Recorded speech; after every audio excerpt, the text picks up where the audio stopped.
तुमच्या मुलाला सगळ्या गरजेच्या वॅक्सिन्स मिळाल्या आहेत ना, की काही मिस तर नाही झालं ना?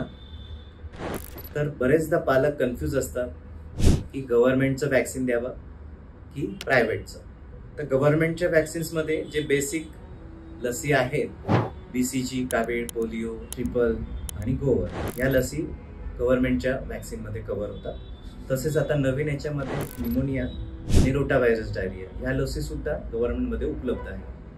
तर दोन्ही वॅक्सिन्स प्रायव्हेटचे आणि गव्हर्नमेंटचे same action, same goal achieve करतात.